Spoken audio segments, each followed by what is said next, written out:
So welcome once again. Welcome to our Azure series. And today I'll be teaching on Azure virtual machines. Before I dive into telling us what a virtual machine is, so I'll just say that a virtual machine is one of the most important services in cloud computing because it lets you and I run a full computer in the cloud without touching any physical hardware. So I hope that by the end of this session, we all will know what a VM is, we will know how it works and how to create and connect to one on Azure.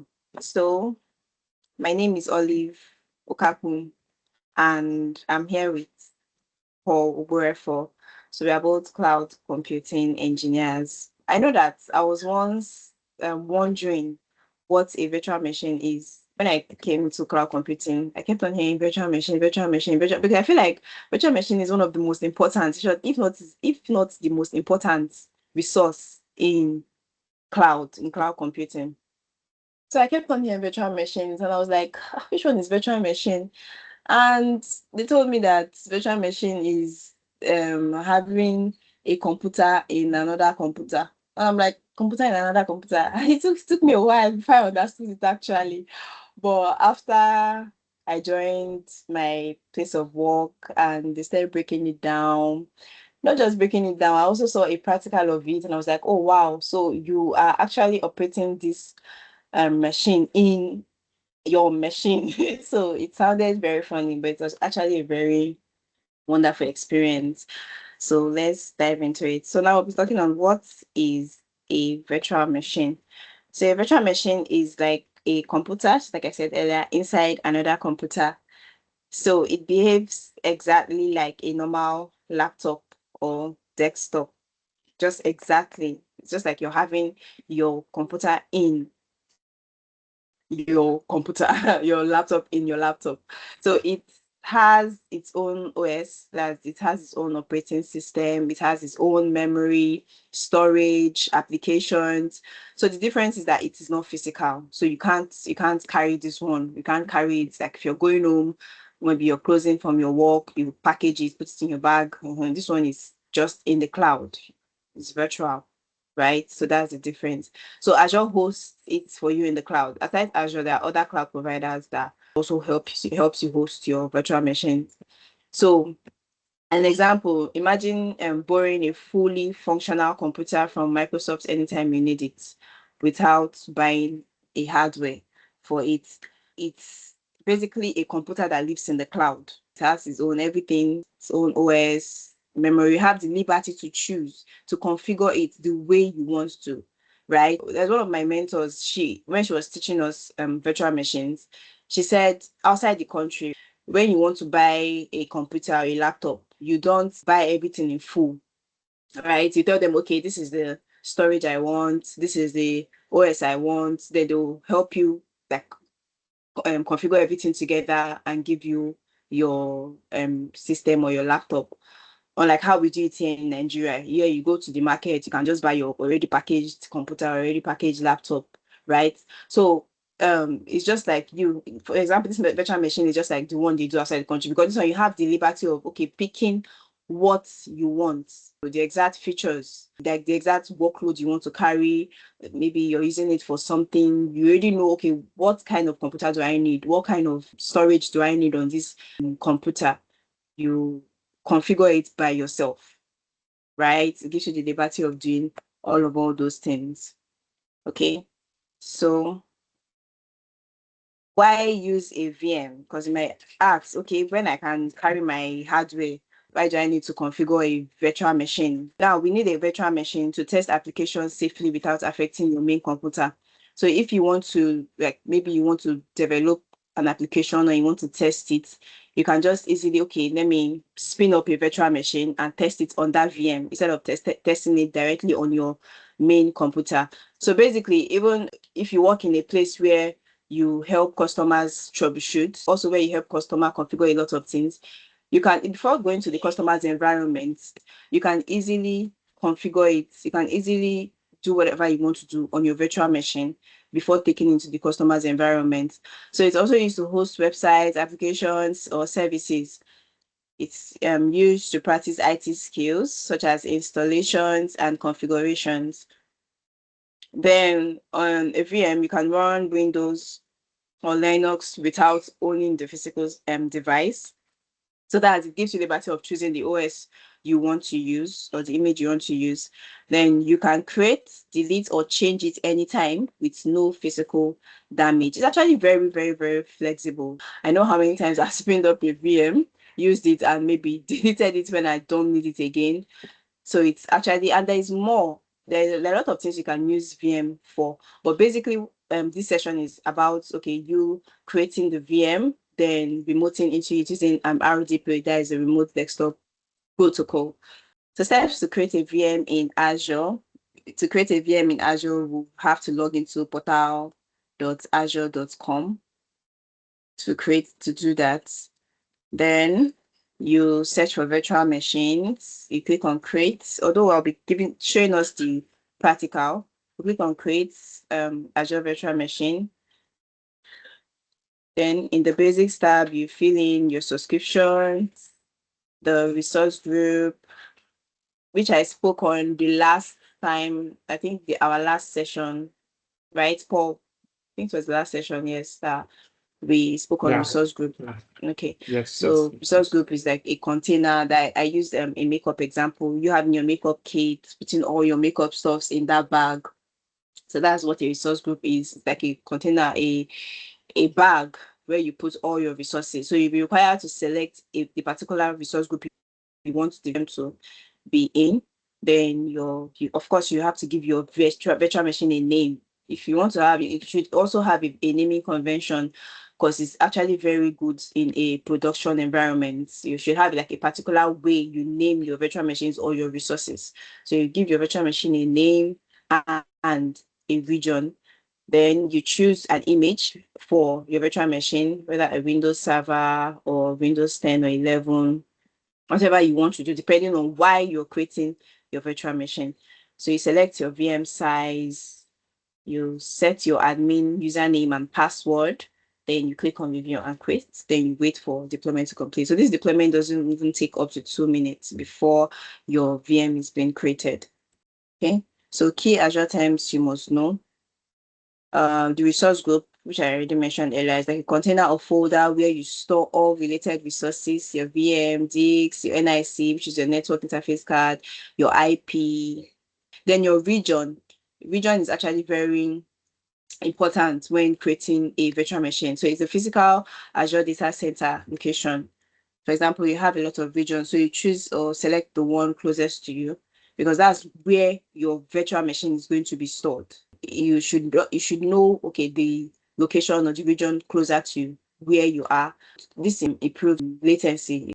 Image, it means the operating system template, whether a Windows Server 2019, 2022, Ubuntu, just depends on the image you're using. So whenever you hear image, it's not talking about picture, right? It's talking about operating system templates. So your VM size, it determines how powerful the VM is. So the number of cores, number of CPUs, RAM that you want to use.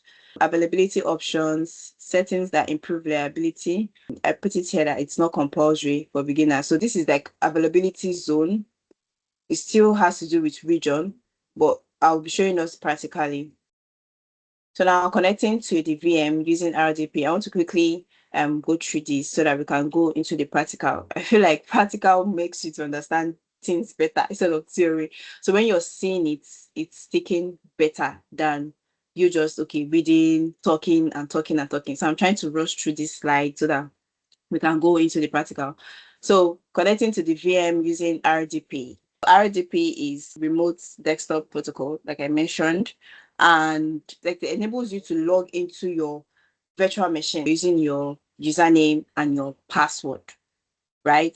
So this RDP provides a graphical interface so that you can control a remote computer as if you were sitting in front of it. So it's actually a very, very easy way to log into your computer although it's not as secure because there are two ways you can actually log into your Windows VM. You can use the RDP, you can also use the Bastion. Though we'll be talking about that one subsequently in our subsequent classes, but I'll be focusing more on RDP. So Bastion is more secure and you don't need your public IP for Azure Bastion, logging into your VM using Azure Bastion. But for RDP, you need your public IP is very important.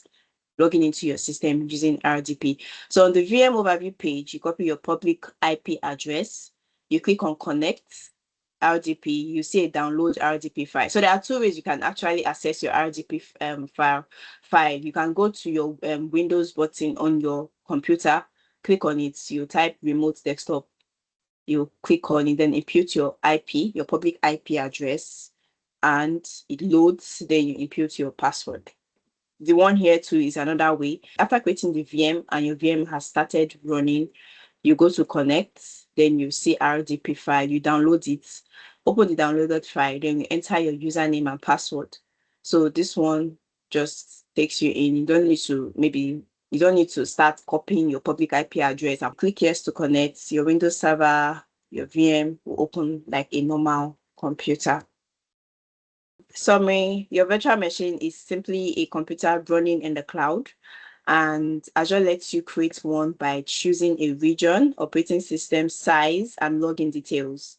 So after creation, you manage it from the overview page and connect it through RDP using public IP. So thank you very, very much. Let's go to portal.azure.com and so that we can see VM practically. So I don't know if you have any questions before I jump right into the practical. I think it's clear enough, right? It's clear. Yes, it is clear enough. Can proceed. All right, thank you very much. Okay, so we want to create a virtual machine. So before creating a virtual machine, although you can also create your virtual network in the process of creating your virtual machine, but creating your virtual network first of all is actually best practice, because in a production environment, maybe you have the amount of persons you want to have this IP, set them, give these IPs to, you have to first of all subnet it. You have to first of all create your virtual network before creating your virtual machine, so that you can just easily choose your virtual network already created.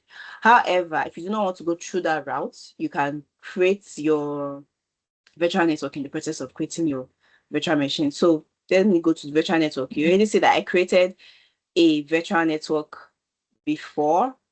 Now, okay, so this is the virtual network I created when we were talking about virtual network.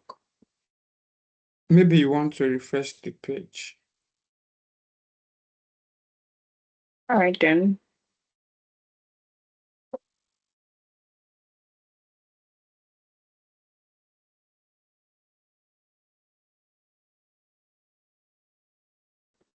Okay, so these are virtual network. You can see the address space that was given. And this is the subnet that was created. So you can see test subnet, which is 10.0.0.0//24. Okay, so let's go right into creating a virtual machine. So we're going to be using this same virtual network that was created, since it's actually for test.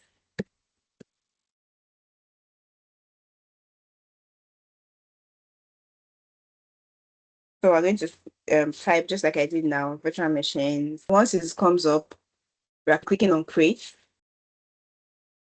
So as you can see here, there are a lot we can create from here. Virtual machine, skill set, preset, hybrid, pre-configured, and hybrid solution. So our focus for today will be virtual machine. So you click on it. Okay, so this is what creating a virtual machine looks like. So just like I explained earlier, we have to choose a subscription. So assuming we had maybe more than one subscription, of course, this is where this is very necessary and important, because you have to select the exact subscription you want the resource to be under. So now in our case, we just have one subscription, so it's automatically appeared there. So for the resource group, I previously created a resource group, which is RDP Remote Test, and that's where our virtual network is. So we're going to be using this same resource group. Most times, Azure usually, for example, if you select a region that does not support the particular resource you are creating, Azure pops up like a deployment recommendation for you. So it's left for you to view recommendations or ignore. I guess what happened is you didn't impute everything and then it went to create. You didn't create. Okay, so let's go on. So now what name should I give my virtual machine? So I'll just follow this my naming convention.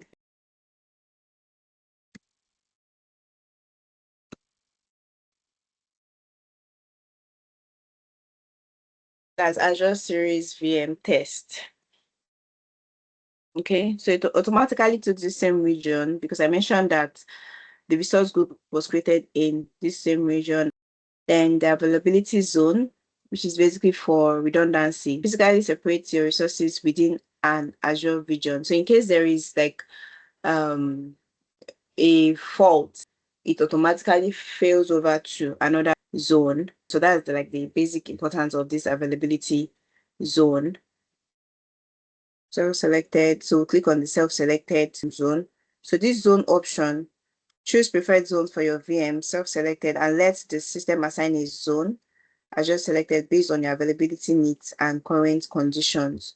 So we're choosing self-selected, which is choose up to 3 availability zones, 1 VM per zone. So we're going with zone 1. So if we select each of these zones, we can actually select we can tick the boxes, either zone 1, zone 2, or zone 3. So that's if there's any issue in zone 1, it automatically goes over to zone 2. But for test purposes, we're going to be going with zone 1. Then security type, trusted launch virtual machines. If you're creating any resource on Azure, you can, if you do not understand what that particular thing is talking about, you can just hover your mouse on it. Azure has made it very simple and easy for us to read and get the point of, okay, what is this talking about? Then you read it and you know the exact thing it's talking about before going for it or before doing anything you want. So security type refers to the different security features available for a virtual machine. Security features like trusted launch and confidential virtual machines help to improve the security of Azure Generation 2 virtual machines. Okay, so however, not all VM configuration are supported when using these additional security features. So we're going to be choosing the trusted launch virtual machines, which is the default and the preferred Azure preferred security feature. So the image, like I said, is like your OS. So we're going to go with Windows Server. Okay, this is Windows Server 2025 data center. So let's go with Windows Server 2022. So if you want to see all images, for example, you click on this arrow down and you scroll, you don't see the exact OS you want to use, you can select all image. So when you click on see all images, all the images will come up. Everything will come up here. Then you can now select from here. So you can see Windows Server, Ubuntu Server, Windows 11, Windows 10, a whole lot of them. So since we are going with Windows Server, you can click on the drop down. Then, so we'll be going with Windows Server 2019 Data Center Gen 2.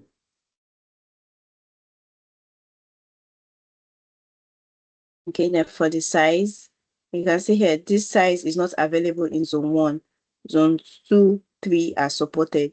So if you want to change, you can go ahead and change the size. You can go ahead and change this zone 1 to zone 2 or zone 3. But for me, I'm going to change the size. Okay, so no error was shown, meaning that, okay, this is accepted. This exact size is accepted. Then here you'll be advised to input your username and your password. So I'll be giving it test VM, then I'll input my password.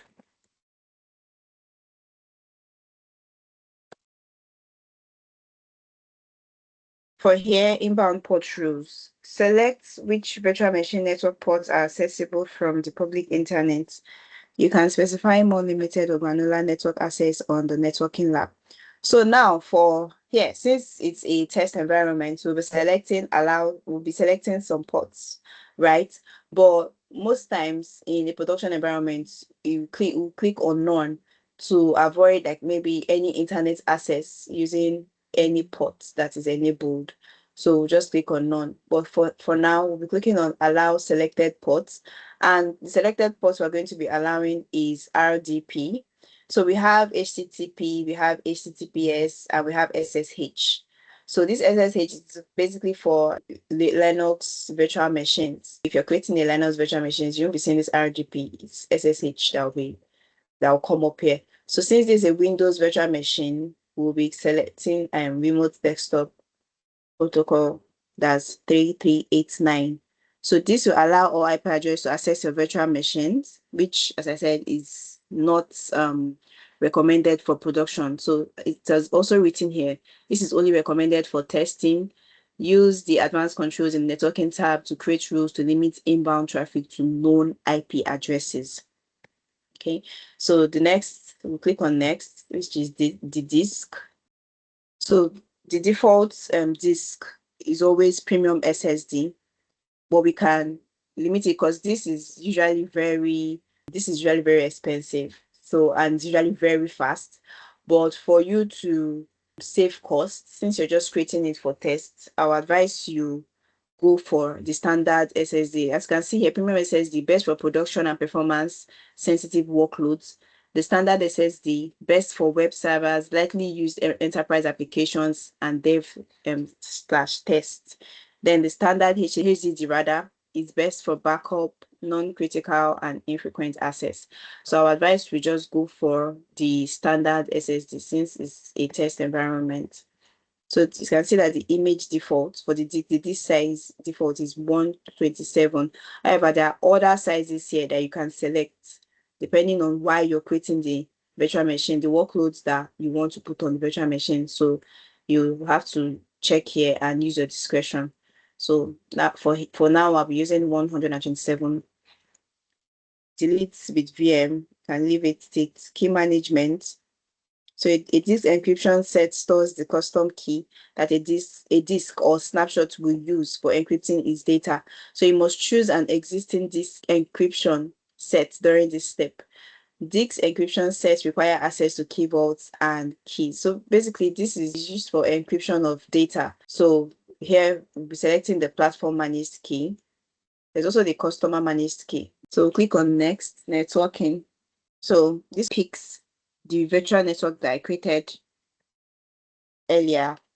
So when creating a virtual machine, a network interface will be created for you. If you do not have any already created virtual network, it automatically creates one for you. But if you're not okay with the one created for you, you can click here, create new and edit. Let me click on it. Although I'm not creating new because I already have an already existing virtual network. But you can click on create new. You can see here, it's loading. Okay. So you can see it here. You can give it the name you want. You can edit. You can delete if you do not want it. But we are okay with this one. Okay. So that's basically what we've been checking here, the networking. Then the management. So configure management options for your VM. So if you want, for example, we have Microsoft Defender for Cloud here. Microsoft Defender for Cloud provides unified security management and advanced threat protection across hybrid cloud workloads. This virtual machine stuff is actually depending on what you are creating the virtual machine for, why you are creating the virtual machine. So that will now judge the features and what you are going to be enabling when creating the virtual machine. But since we are creating this virtual machine for test purposes, we'll not be needing this management part. We'll not be needing most of them. But although there are some settings here that are actually very, very important. For example, this auto shutdown, we can enable it. We can enable auto shutdown just in case you're finished doing what you're doing and your VM is still running. You can say, okay, once it's 7 p.m., let this VM automatically shut down. And once it's 7 p.m., your VM will shut down to save costs in case you forget to stop it from running. Then we have backup. If you want to do backup, you can enable backup from here. So it just depends on your discretion. Just like I said earlier, what you want to use the virtual machine for. Microsoft Entra ID, login with Microsoft Entra ID. So this is RBAC role as assignment for virtual machine administrator login or virtual machine user login, which require going using Microsoft Entra ID. So this is identity, enable system assigned managed identity. On to the next one, which is monitoring. So we can configure monitoring options for your VM here. Can enable recommended alert rules. You can enable with custom storage account, but for now, we'll be enabling with managed storage account. Health, enable application health monitoring. So there are a lot of things we can do. So we'll go to the advanced option. We're not really doing anything here. We'll leave it as it is. So this extension is basically in case you want all those add-ons, in case you want some extra features to be installed on your virtual machine. So this is where you come, you select an extension to install. For example, you can install like a monitoring agent on your virtual machine. So we go over to tags. So tags are basically like labels. We've spoken about this in our previous series about tags, how tags are important. They are labels you use to identify your resource. If you have a lot of resources, you can group them some particular resources. You can give them a tag for you to easily identify them. So it's also used in maybe you want to run a script. The tags are also used maybe to locate that particular resource. So it's actually very important in real life scenarios in production environment. But since it's a test environment, we'll be leaving that out for now. Then the next is to review and create. So this review is going to just check everything we have done, everything we have set from basics, digs, networking, management, monitoring, advanced, everything at all that we enable. It's going to check if it's actually okay. So it's running final validation. So it says validation passed. Then we create. So this doesn't take up to it doesn't take up to 2 minutes to create. So let's just kindly hold on while the VM is creating. Okay, so while this is loading, yeah, it's also very important that every feature that, or to note that every feature that we are actually picking or choosing in the course of creating a virtual machine is also very important to put cost into consideration, because you do not just pick and pick and pick. In instances where you are working for corporate environment, they might have a budget, and beyond what they want to use the VM for, right? They might have a budget. You need to work for with the budget, while you also put into consideration the need for the VM, and then you try to, align the both together to bring out the best in. Exactly. Because whatever you select, that's Thank what you. the Azure will be charging you on. So thank you very much for that too. Thank you. So our VM has been created. So we can even check here to see the amount of time it took. Okay, so 1 minute, 24 seconds. So the next thing we're going to do is to go to our VM, the whole configuration, the location, South Africa North, Zone 1. It's running because whenever you create a virtual machine, it automatically starts running. But if you want to stop it, you can come here. You can see connect, start. So it's already running. That's why this part is grayed out. Restart, stop, hibernate. So this hibernate option is actually not clickable. So it's not enabled because when we're creating, we didn't enable this feature, this hibernate feature. So that's why we can't click on it. So you can see delete, capture, refresh, and all of that. So starting here, the overview is just basically the whole details. It shows the details of the VM, like the main dashboard of the VM. In case you want to check maybe a particular information, you can just come here, just like the dashboard. You can see our public IP, you can see our private IP address. If you want to configure a DNS, you can come here, you can click on this. virtual network, and the virtual network we use and our subnets. Then the size, vCPUs, the RAM. So this is just like a basic dashboard, a basic information, the main dashboard of our virtual machine. So the activity log just shows us everything that has happened on the VM, or to the VM rather. So who created the, who stopped it, who changed the setting, you can see it here. So create or update virtual machine, you can see it succeeded 3 minutes ago. Event initiated by, you see the person, the who initiated the event, who stopped it, and all of that. So this is where you see it there in the activity log. Then the access control is basically used to assign identity. It's an identity and access management part of the VM. So if you want to assign roles, identities, you come here. So, but I'm not going to dwell much on it. Then tags, we already spoke about that. So diagnose, solve problems. Okay, we all know this is in case maybe you have an issue with your virtual machine, you can come here, type the issue, and Microsoft will help you with possible solutions. Then the resource visualizer, okay, you can see it. This shows us our like a diagram of our resource. You can see the Azure VM, the disk, and all of that. If we want to connect, we can come here. So I said, remember I said we can connect to our VM using RDP. You can also connect to our Windows VM using Bastion, which I won't be dwelling much on. Okay, until maybe our next series, we'll still talk about how what Azure Bursting entails and how to use it to connect to our virtual machine. So we have the networking, network settings, application security groups, load balancing, network manager. So this shows all the network settings of the VM, your public IP, your network interface, subnets, NSG, that's your network security group. So if you want to open or maybe close a port, like maybe RDP, this is where you do it. And we have the settings, disk, essentials, applications, operating system, configuration, advisor recommendations, properties, and locks. So we have the availability plus scale, the size, availability scaling, we have the security, we have backup and disaster recovery. So if you want to back up this VM, you come here, backup, disaster recovery, restore points. We have the operations. So this auto shuts down that we saw when initially creating the virtual machine. We can come here in case you don't want to go with the settings you did initially. You can come here to change it.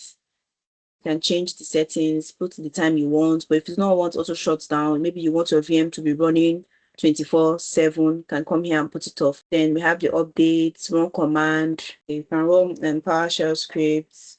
We have the updates, health monitoring, configuration management, policies, inventory, change tracking.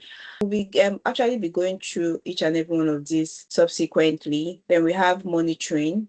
If you want to monitor the health of your virtual machine, we have the insights that Azure offers. Okay, VM availability available, Azure outage is no outage, health events, 2 events. So if you want to check like the health of your VM generally, you can come under this monitoring. You'll see alerts. If you want to enable alerts, for example, when your VM shuts down, it automatically sends you an alert to your email address. When there's anything happening on your VM, it sends you an alert. If you want to delete a very important application, it sends you an alert too. So you can come here and set them. So we have automation. You can you have the tasks and the exports templates. Then we have help. So this help is basically this resource help. It's basically you can come here to reset your password. You can come here to check your resource health. You can come here for support and troubleshooting. There are lots actually. You can just play around this. Maybe when our free time, you can just come here and see a lot of things that you can actually achieve using your virtual machine, aside maybe just creating it and connecting and using it for that exact purpose. So now we'll be going to the connecting. So if you want to connect to your virtual machine, you can go through this place, click on connect. But before I go through this particular step, We can also go through our windows, which I mentioned earlier, to check for RDP. Okay, RDP, Remote Desktop Connection. All right, but before you bring it up, you can already copy your public IP. So once you copy your public IP, once it's on, you impute your public IP and connect, right? So once you click on connect, to bring up a page for you to impute your username and your password. So this step or this process will require you to copy out your public IP. So you can also go through this route. Go to connect, click on connect. When you click on connect, you can see your information here, your Windows, your IP, port 3389, which is the RDP that was enabled by creating the virtual machine.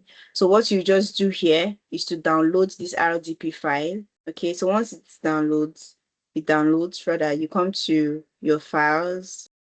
Okay, then you go to your downloads because it has already downloaded.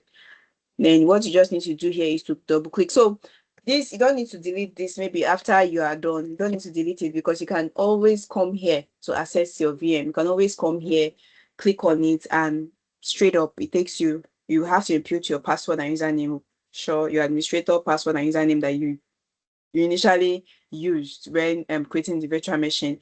So you just have to double click it. And once you double click it, you'll be required to put in your password.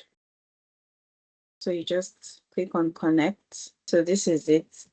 So I'll be inputting the password I used while creating.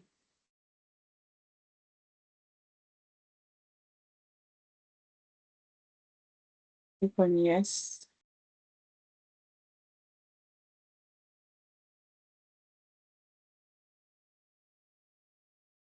So this is it. Our VM is coming up.